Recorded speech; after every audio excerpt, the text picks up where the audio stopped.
Okay, first off, our players and our coaches are really looking forward to playing at home. It's been a while since we've been here, so we're excited about that.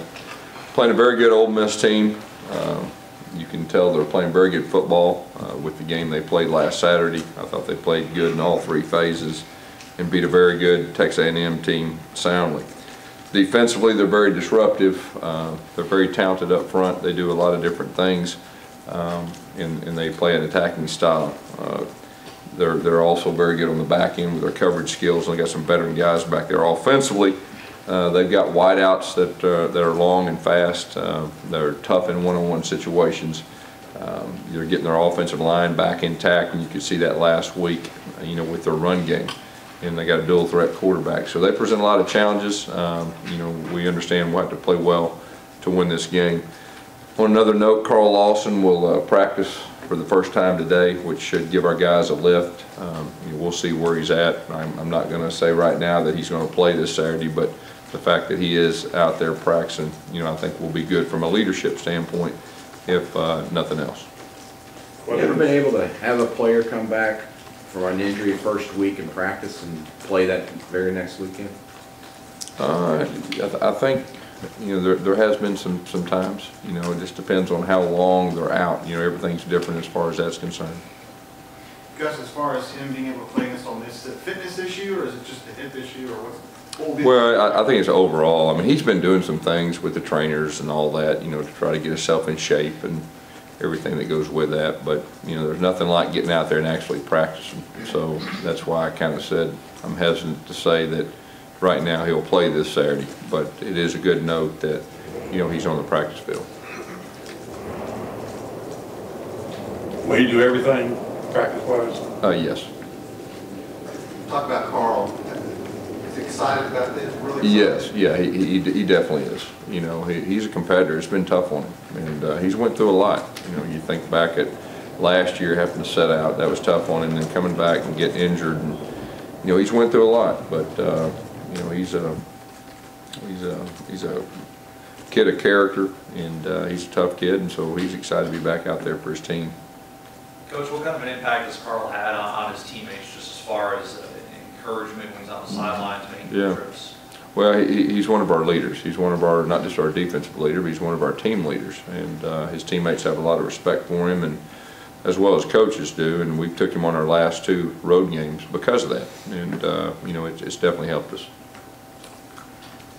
Gus, how do you mentioned last year after Texas A&M last year, how do you make sure that doesn't happen again? Well, I mean, the fact that we had a similar situation last year, and it did affect us, there was some carryover, and I think you can learn from things, and that's what we're going to do. And it starts with our leaders, it starts with our coaches, and we got to put that behind us. And you can flip the film on, and Ole Miss will get your attention in all 3 phases, and so that'll definitely help. Why do you think these last 2 games between you and Coach Freeze have been so close?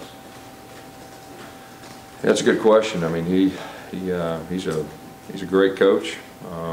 He's got great players and does a good job. This is obviously a pretty emotional game for LaQuan Treadwell. What are you expecting out of him, and what do you think of just him? Well, he's one of the better players in the entire country, and he's a force. There's no doubt, and we got to have our attention on him. And he's a great player. What did you say to him after the injury, and did you reach out to him? Yeah, I reached out to Coach Freeze and just let him know that our thoughts and prayers were with him, and he's a class young man and a great person, and he's a great player. What do you see from the team this week coming off Saturday's loss? Are they eager to get back out there? I think so. I mean, obviously they're disappointed. When we came back, we watched the film, and after we watched the film, we put it in our rearview mirror. That's behind us. There's nothing we can do about it now. We got to move forward and look forward. And those kids have responded, and they're ready to hit the practice field. And I know our coaches are too, and that's part of it. And like I said, we got to get better, and we're committed to doing that. And playing a very good opponent this week too, just to see where we're at.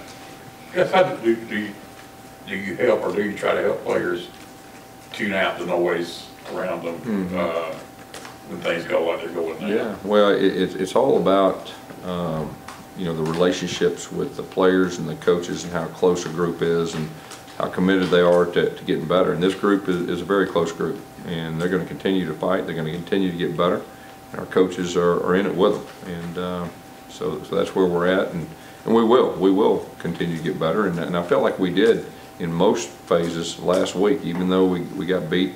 You know, at the very end, there was some real positives that we can take from that game that we can use the rest of the season.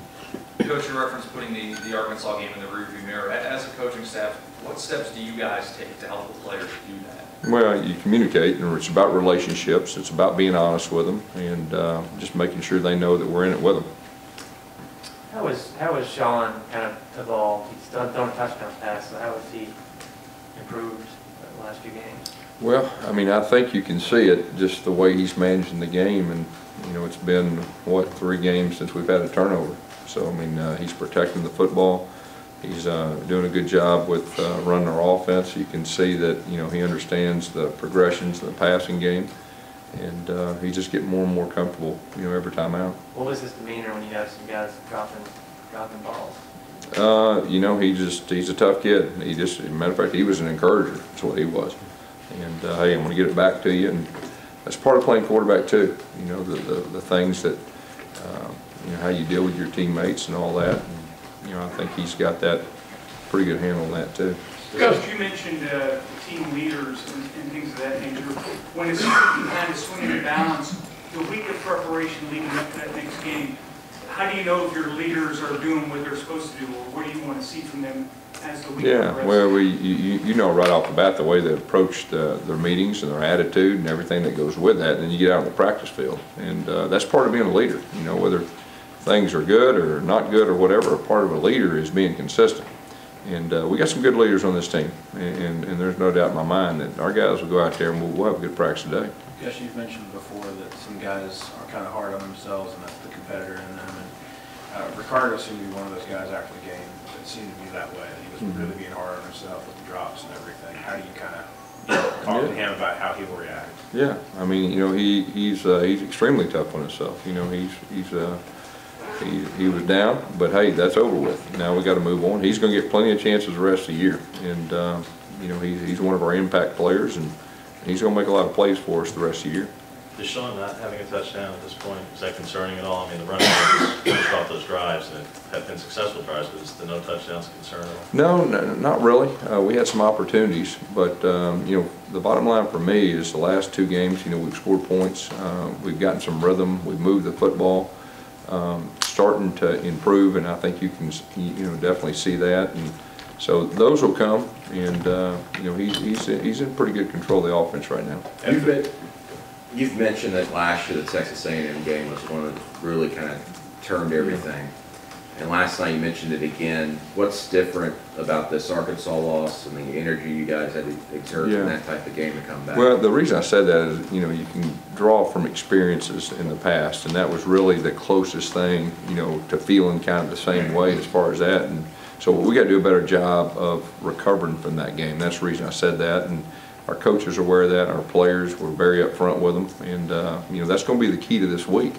And you know, I feel good about where we're at from a player standpoint and a coach standpoint as far as that's concerned. What do you have to do differently as a head coach? What would you do differently? What would I do differently? Well, it's going to be this week. You know, the way that I approach it. I got to do a better job with our coaches and our players than we did last week. I mean, last year, because you can see we didn't play our best. What does this game mean to Austin Golson? Look at the game video on how did Cameron Petway play, Jason Smith? Well, Jason Smith made a couple plays, big plays, and so that was encouraging too. And Petway, you know, he caught his first ball, and you know, he ran over 2 people and got the first down. And he's a guy that, you know, his role in that area could expand more. And you know, he's still a freshman and he's learning, but he did a good job. What does this game mean to Austin Golson going up against his former teammates? Yeah, it probably means a lot. So does it surprise at all with the process there with Austin, Gus, that he wasn't released from scholarship initially? Nah, I'm not getting all that. He plays for us right now. We go back and look at the game on Saturday. 21 of the first 23 first downs, you guys ran the ball until you got to the 2-minute offense late. Is that something you're gonna take a look at? Yeah, you know, I think you take a look at all your tendencies, you know, and you know, you always try to use your tendencies against people. And, you know, there are certain times that, you know, if you're effectively doing it, you know, that you keep doing it, and if you're not, you change things up. So, but yeah, we're definitely aware of that. Coach, what's the biggest concern when you look at Ole Miss's defense? They're very talented. That's probably the biggest concern is they're very talented. And, you know, Dave Womack does a very good job with them. They're good at what they do. They're very disruptive, a lot of movement. They give you a lot of different looks, but their talent level is definitely impressive.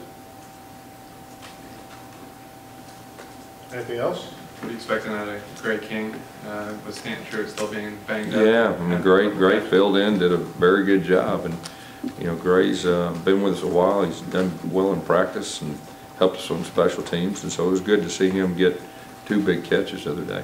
What was his reaction after that, finally getting some playing? I think he was happy to be out there.